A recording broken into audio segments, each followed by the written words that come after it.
Telling you now, JD Vance is getting better every single day. Starting to love the fella now. I'll be honest with y'all, man. But let's go and jump in. We're not going to waste no time. I hope everybody is blessed, well, and healthy, and that nothing but the best is going on in all you beautiful people's life, man. As we are in a fight to get our country back, man. Cheers. Cheers. Cheers now. Boy. JD Vance, man, has been putting his foot down. Spine is fully intact, 10 toes, both feet stomping the ground. Both feet. Let's go and jump in, man. We're only 91 days away from Election Day, 42 days away from early voting. Kamala Harris, Tim Walz, well, they may be the most liberal ticket in the history of this country. They are radical, they are extreme, and if their policies were ever implemented, I think they'd be downright dangerous. Anyway, here with his thoughts, Republican vice presidential nominee, Senator JD Vance. Senator, good to see you. I saw you in Pennsylvania today, and unlike Kamala Harris, you were actually willing to talk to the press. I got to give you props for that. Yeah, thanks, Sean. What I think is, if you want to be the people's vice president or president, you actually ought to go before the journalists, even the hostile ones, and actually answer some questions. Donald Trump does it nearly every single day. Of course, I'm willing to do it. And it really should shame the media, Sean, that Kamala Harris, who is the most liberal presidential candidate that we've ever had in this country, refuses to answer basic questions about her record. Why did she support a ban on fracking? Why did she support defunding the police? Why does she want to ship American manufacturing jobs to China? Why is she the border czar at a time of historic border crisis? The fact that the media is letting her coast without answering a single question is really disgraceful. And the fact that Kamala Harris is willing to have this thing handed to her without actually persuading the American voters is really scandalous and shows she should never be president. The media has no shame. I declared in 2007 and 2008 that journalism is dead. You talked about Tim Walz and his record as a joke, and that he also, Kamala Harris, bent the knee to the pro-Hamas wing of her party. Explain. Well, we know that the people who were considered were Josh Shapiro, Mark Kelly, and this guy, Tim Walz. And we know that Josh Shapiro, in particular, was attacked mercilessly from the far left for being Jewish, for not being anti-Israel enough. And of course, he ran away from his own positions. But the fact that you're letting anti-Semites within the Democrat Party drive so much of the conversation and so much of the decision-making for Kamala Harris is a really worrying sign, Sean. You have to ask yourself, who does Kamala Harris answer to? Does she answer to the American people, or does she answer to the far left of her own party? On issue after issue, from opening the border to supporting higher grocery prices on American, she has bent the knee to the far left of the party, and this decision, selecting Tim Walz, is another sign that she doesn't care what the American people think. She is only in this to obey the far left radicals within her own party. It's a really shameful moment for Kamala Harris. You know, Tim Walz has all of these things we can point to. He's a really far left candidate. He's a really far left governor. But the fact that Kamala Harris selected him, I think, shows really, really poor judgment, and that she doesn't have what it takes to be president of the United States. I think it shows, too, that this is who she is. I mean, I really have to wonder if they even bothered to vet her. I want to go a little deeper. I want to go to the comments because I think they were pretty profound. And that's from Van Jones, who said, but you have anti-Semitism that has gotten marbled into this party. You can be for the Palestinians without being an anti-Jewish bigot, but there are anti-Jewish bigots out there. He's talking about his own party, the Democratic Party. And there's this quiet, there has to be. How much of what just happened is caving into some of the darker parts of the party? He's talking about the Democratic Party. And it has become, you know, we saw what happened. I think one of the worst failures of the Biden and Harris administration is when Iran was attacking Israel. We're still, you know, the world is on edge, expecting another attack from Iran on Israel. I wouldn't be surprised if Hamas, Hezbollah weighed in as well. And what their answer was is, well, we'll defend you, but you're on your own if you want to retaliate. That, to me, is surrendering in the war against radical Islamic terrorism. But Kamala Harris, we now know, said that we should be courageous and never use that term. Well, then who attacked us on 9/11? You served in Iraq. Who attacked us on who attacked Israel on October 7th? Yeah, it's exactly right, Sean. And look, you don't have to judge my words. Just actually pay attention to what the Democrats said about Josh Shapiro. Numerous grassroots activists, numerous leaders within the Democrat Party said you shouldn't choose this guy because he's Jewish. I take them at their word. That's face value, and that is ridiculous for any American political party. Obviously, you know, I don't care ultimately who Kamala Harris selects, but I don't want the vice presidential nomination of any party being determined by whether you have the right ethnic background. It's profoundly anti-American.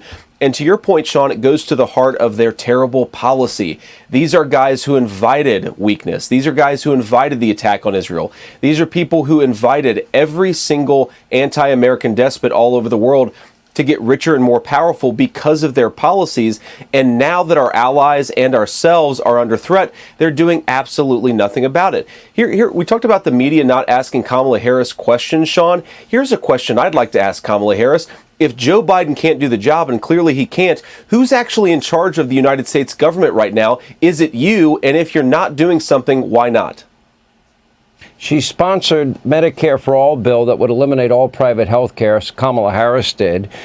She sponsored the Green New Deal in the U.S. Senate, said she would use the filibuster to pass the Green New Deal. No restrictions at all on abortion. And Walz said one person's socialism is another person's neighborliness. And Kamala wants either a 70 to 80% tax rate. They want to raise taxes on income, corporations. They want to raise it on small business. They want to even want it on unrealized capital gains. What would that do to the economy, which is now teetering also? Well, it would destroy the innovation economy, Sean, because so much of the actual technological innovation in our economy is based in unrealized gains. But more importantly, these guys want to destroy the American energy sector, which would make us more reliant on China for the goods that we need. They want to open the American southern border. And like you said, not only does she want Medicare for all, she doesn't even care if you're a citizen, Sean. Kamala Harris has supported giving Medicare and Social Security benefits to illegal aliens. So the question for the American people is, do you want to bankrupt Social Security and Medicare by giving it to illegal aliens? Because if so, Kamala Harris is your person. If you want to preserve Social Security so that we don't throw a generation of elderly Americans into poverty, then Donald Trump is your candidate. And it's very simple, issue after issue. Do you want an open border? If no, Donald Trump is your guy. Do you want American government to protect American citizens? If you do, then clearly you got to back Donald Trump. Do you want a tax policy that promotes American workers and promotes building things in the United States of America? If so, you've got to vote for Donald Trump. Sean, it's really not complicated. On policy after policy, Kamala Harris is far to the left of even Joe Biden. She's governed that way, and she would do even worse if the American people give her promotion. So both support the idea that it shouldn't be criminal to enter our country illegally. They both support sanctuary cities and states. They both support taxpayer dollars being used to support the cost of education, health care, and housing for illegal immigrants. And here's the problem, JD. We've got 11 million unvetted Biden-Harris illegal immigrants. They're coming from a lot of countries that are our top geopolitical foes, but also we're catching all these people, as the congressional report pointed out this week, that have terror ties. 99 of them they released into the country. That tells me that's a real clear present danger to our country right now, that it's a matter of when, not if. We're going to get hit again. Do you agree with that?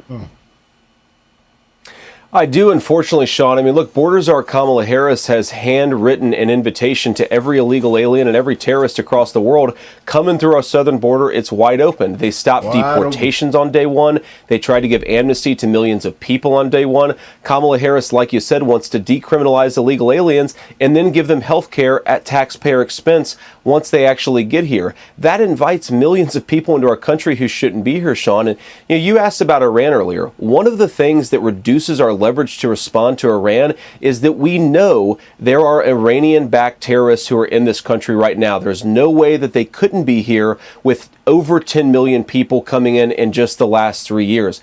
Kamala Harris has made us weaker because she has invited millions of illegal aliens into our country to break our laws and take advantage of taxpayer benefits.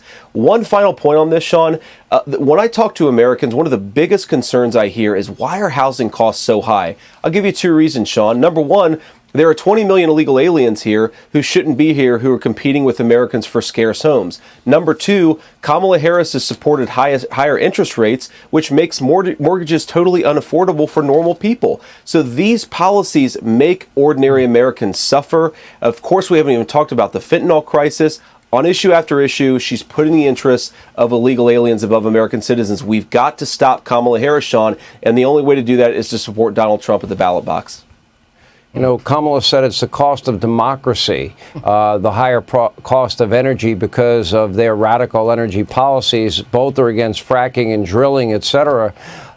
And these mandates that they're putting out regarding, quote, climate change initiatives, that to me would be America unilaterally, economically disarming, and literally will be run over by the rest of the world because they're not going to put the same restrictions on their economies.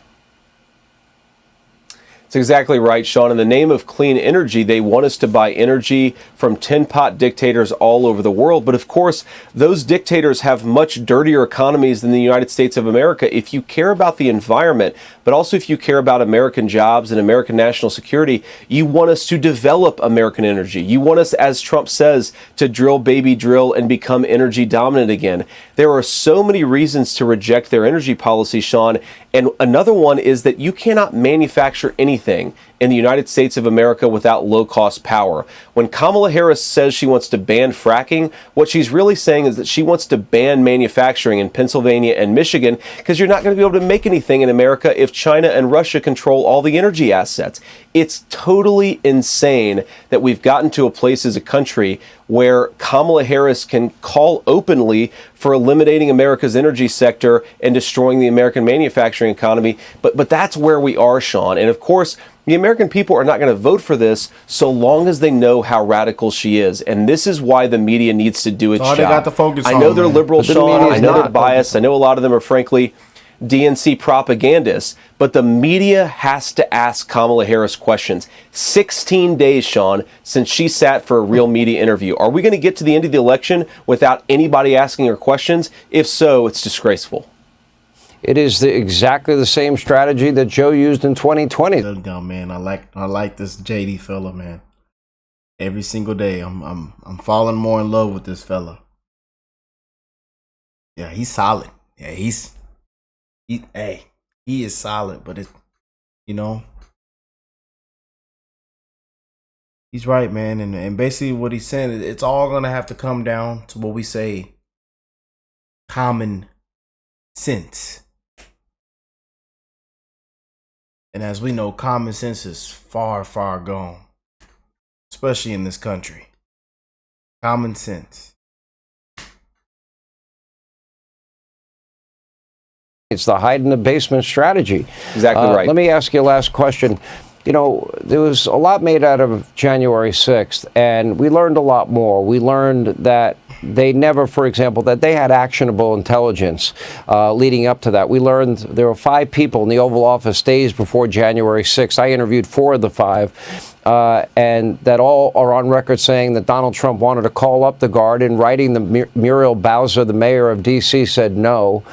Hands behind your back, Nancy.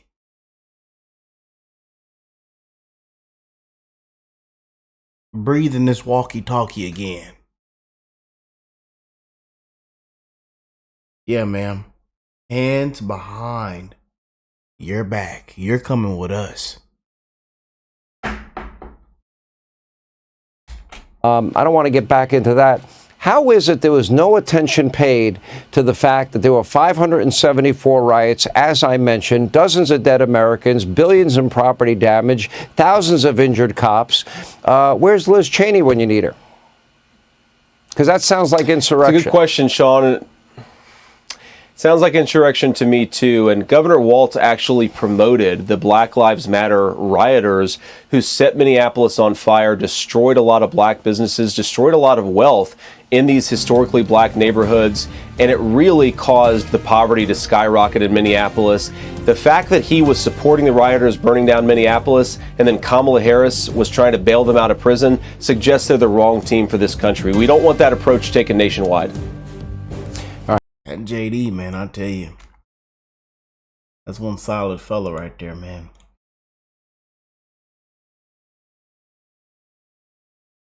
I feel like